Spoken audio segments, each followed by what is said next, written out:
आपका।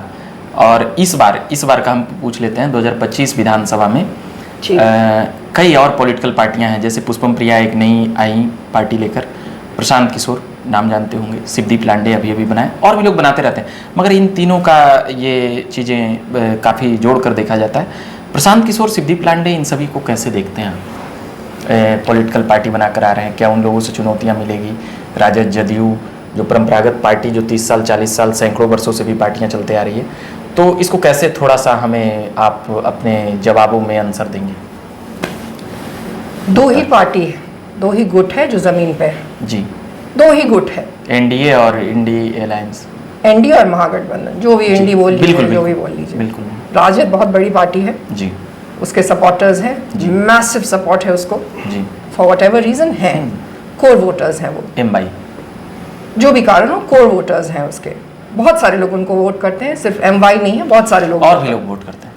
उसके अतिरिक्त एनडीए है जी, एनडीए का जबरदस्त कैडर है जी, इतने सारे जो उसके अतिरिक्त नाम है वो एनडीए की ही बैसाखी पे सवार होके निकल जाते हैं हर चुनावों में।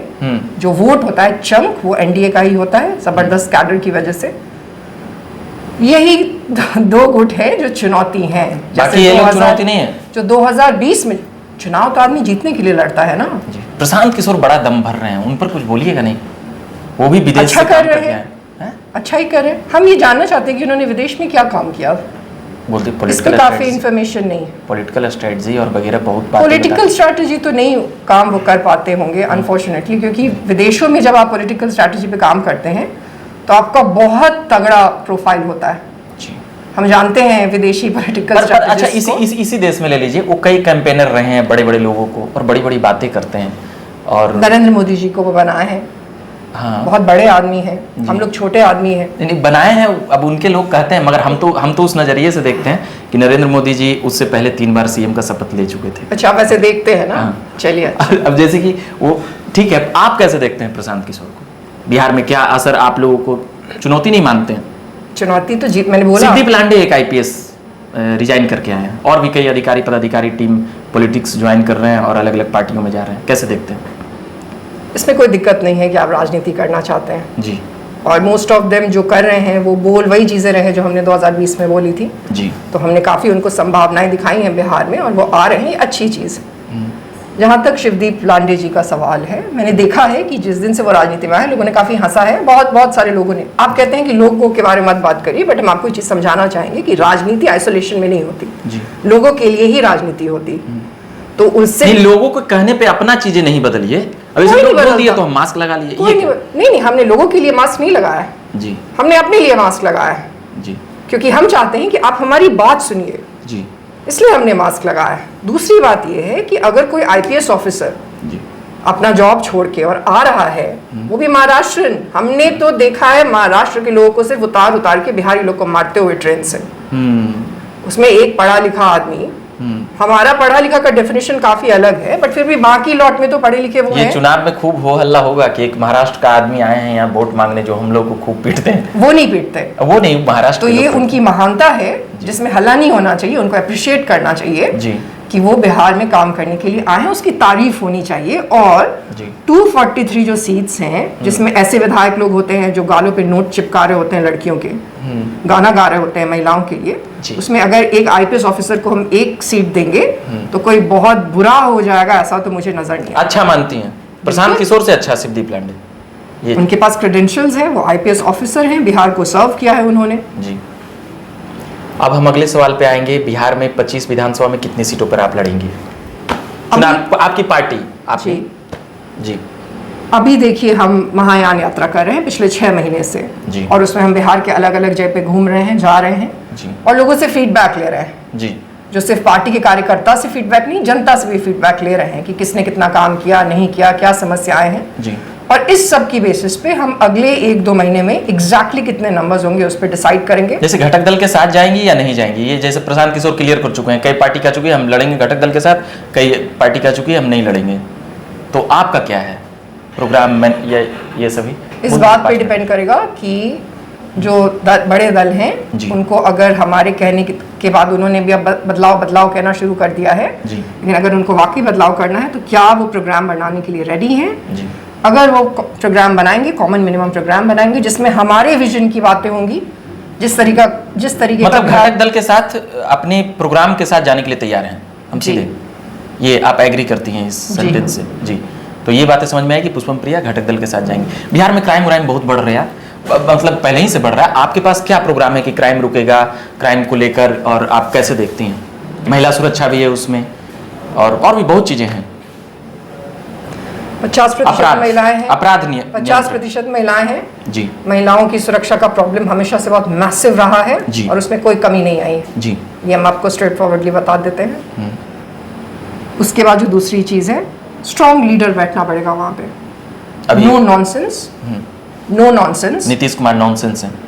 नो नॉनसेंस का मतलब होता है एक ऐसा व्यक्ति जिसको कि मिशन मोड में जो काम कर, वो एक टर्म होता है। नीतीश कुमार नॉनसेंस नहीं कह रहे, वो एक टर्म होता है। नो नॉनसेंस आदमी होता है, उसके काम करने का तरीका होता है जीरो टॉलरेंस के साथ जो काम करे कि क्राइम अगर हुआ, चाहे वो किसी भी प्रकार का क्राइम, महिलाओं का दुपट्टा खींचना से लेके किसी का मर्डर करना, किसी का रेप करना, किसी भी तरीके का हुलिगनिज्म करना, धर्म का वो बन के और घूमना फिरना, किसी भी तरीके का क्राइम हो, जो नो नॉनसेंस सरकारें होती हैं उनको तुरंत पकड़ती है, उनको सीधे जेल में डालती है। ये जब होगा, और ये देख के नहीं कि उन क्राइम करने वाले की जाति क्या है, क्रिमिनल्स की कोई जाति नहीं होती और उनका कोई धर्म नहीं होता, ये देख के नहीं।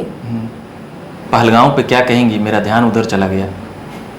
वो बहुत ही दुखद है जी, और मुझे लगता है कि स्ट्रिक्ट एक्शन लेने की जरूरत है इस बात पे जी। ये बिल्कुल भी टॉलरेट करने वाली बात नहीं है। कई लोग बता रहे हैं कि वो धार्मिक उन्माद है, एक धर्म को टेररिज्म है। धर्म क्या होता है? टेररिज्म है। यही तो हम आपको कह रहे हैं, टेररिज्म है। वैसे ही जैसे क्रिमिनल है, टेररिज्म पे भारत ने हमेशा स्ट्रिक्ट एक्शन लिया है, उसको बिल्कुल भी टॉलरेट करने की जरूरत नहीं है। मोदी जी पे भरोसा है वो कुछ करेंगे? अच्छा, करना ही उनके पास ऑप्शन नहीं है, उनको करना चाहिए, सबक सिखाना चाहिए। अगर किसी दूसरे देश से ये सारी चीजें हो रही हैं कंट्रोल, तो बिल्कुल वक्त है उस पर बिल्कुल स्ट्रॉन्ग और स्ट्रिक्ट एक्शन लेने की। और हम ये भी कहना चाहेंगे कि उस तरीके की एक्शन लेने की जैसा कभी इंदिरा गांधी ने लिया था। अच्छा, चलिए, तो एक सवाल यह है कि बीच में आप कहाँ गायब हो गई थी, मतलब गायब ही थी?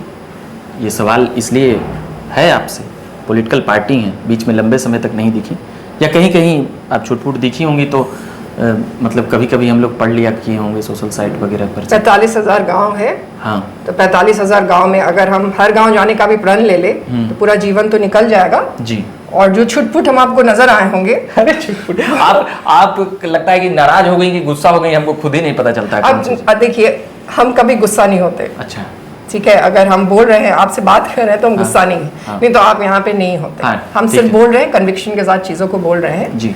तो वो जो छुटपुट हम नजर आ रहे थे, वो छुटपुट गांव में ही थे, वहीं पे घूम रहे थे, जो लोगों की समस्याएं थी, जैसे जहरीली शराब की वजह से जो मतलब हमको पता ही नहीं चला कहाँ मतलब कि साल 2 साल कुछ मतलब नहीं लगा हमको। 2023 में 16 जुलाई को हमारे पिताजी की मृत्यु हो गई थी। अच्छा, अचानक से जी, ठीक। तो हमने उनको मुखाग्नि दी थी और उस दिन से जब तक बरखी था, जो 2024 में हुआ, अनफॉर्चुनेटली वही वो टाइम था जब लोकसभा इलेक्शन भी हुए। जी।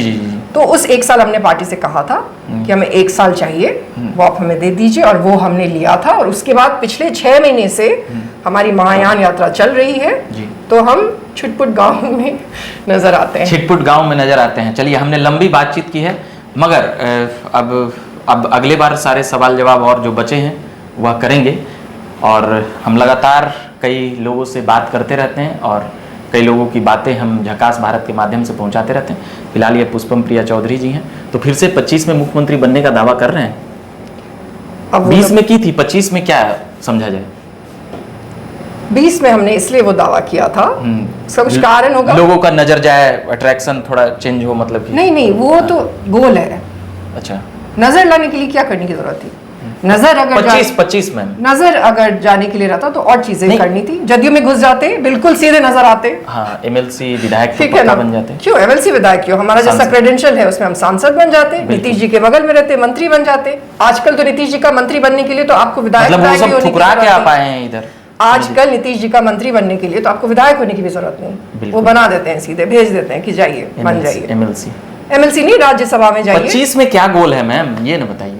हमारा उस वक्त जो गोल था वही है, जो ये था कि हम बिहार को, जो अपना विजन हमारा है, अपनी शर्तों पे राजनीति करके, ऐसी जगह पे राजनीति किसी पॉलिटिकल पार्टी के पास अपना लेकर जाइएगा कि हम ये गठबंधन करेंगे इन शर्तों पे, वो आपको करेंगे? अगर कॉमन मिनिमम प्रोग्राम बनाएंगे तो जाएंगे। अगर उस वजह से भाजपा जदयू से कोई एलर्जी, मतलब कि कोई? मुझे ऑनेस्टली किसी से कोई एलर्जी नहीं है। राजद से भी नहीं है, कांग्रेस से भी नहीं है?